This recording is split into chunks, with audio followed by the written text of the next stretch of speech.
Exam में last option का bubble जैसा ही भर के बाहर आया, मेरे चूतिया दोस्त चिल्लाने लगा कि भाई आजाद हो गए।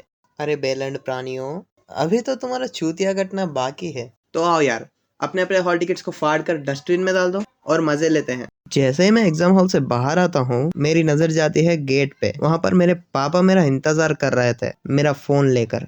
जैसे ही मैं फोन अनलॉक करता हूँ, सामने होते हैं 36 अनरीड व्हाट्सएप मैसेजेस, जो कि उन प्राणियों के हैं जो कि पूरे साल सोते रहते हैं और एग्जाम्स या फिर रिजल्ट्स के टाइम पर ही उनकी नींद जागती है। हाँ, वही रिश्तेदार। अरे मजदूर से लेके मोची तक, मेरे नाई से लेके नानी तक, सब करियर कंसल्टेंट बन चुके हैं। खुद के करियर के सी लगे पड़े हैं, लेकिन इन्हें तो मेरी मारनी है। जैसे ही मैंने सोचा था एग्जाम हो गया, बैंचो अब तो सोफे में समा जाएंगे, टिडिंग एक बुआ का मैसेज आता है कि यूपीएससी क्लियर कर ले बेटा, देश के लिए कुछ भला कर ले, टाइम बहुत कम है। अरे बुआ जी, जरा अपने बेटे की ओर भी ध्यान दीजिए। ये बिन सिंह का सांड रात के 3 बजे करंट के पोल्स पर मूदते फिरता है।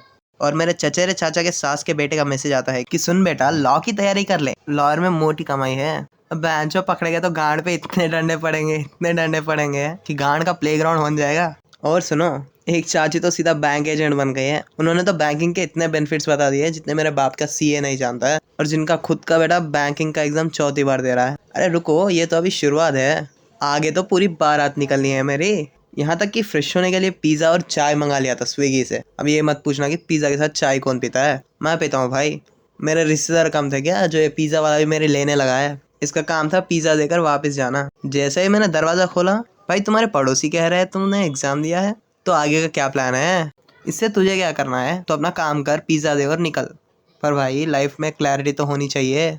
अबे साले रुक रुक रुक, अभी तुझे एक स्टार देता हूँ और तेरे टिप के 30 रुपए भी काटता हूँ बैंक।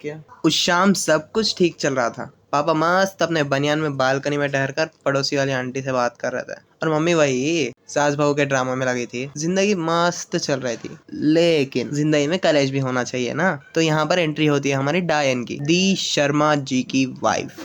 ये आती है और शर्मा जी के लौंडे की तारीफें चालू कर देती है, जिससे सुनकर हमारा घर, जहाँ का माहौल स्वर्ग के जैसे शांत था। लेकिन अभी नहीं, इस डायन की वजह से मेरा घर नर्क बन गया है मेरे लिए। आकर कहती है, भाभी जी चिंटू का एग्जाम कैसे गया है?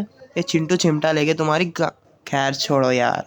शर्मा आंटी को प्रणाम करते हैं और आगे बढ़ते हैं। शर्मा आंटी के जाने के बाद मेरे बाप को अचानक से याद आता है कि अरे मेरा तो एक बेटा भी है और उसके एग्जाम्स भी चल रहे थे, चलो उसके मजे लेते हैं। और फिर मेरा बाप भी आ जाता है मेरी लेने के लिए। अब होता है शोडाउन। मैं लेटा हूँ भाई सोफे पे एकदम टेंशन फ्री, तभी मेरे सामने मेरा बाप आके बैठ जाता है और शुरू होती है सवालों की बारिश। ये मुझसे डायरेक्टली बात नहीं करेंगे, या पहले कॉल मिलाएंगे। हेलो, हाँ हाँ मनोज जी, आपने कहा था आपके बेटे का गूगल में इंटर्नशिप चल रहा है। ओहो, माइक्रोसॉफ्ट में भी स्कोप है क्या?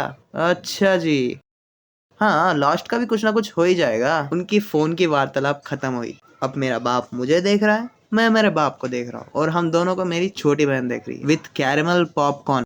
अब ऐसी घड़ी में मुझे क्या करना समझ में नहीं आ रहा था भाई। मैंने चुपचाप अपना फोन उठाया और निकल गया अपने कमरे में, कुंडी और दरवाजा बंद। और पता है मैंने क्या किया? लाइट्स ऑफ कर सो गया भाई, और क्या ही कर सकता हूँ।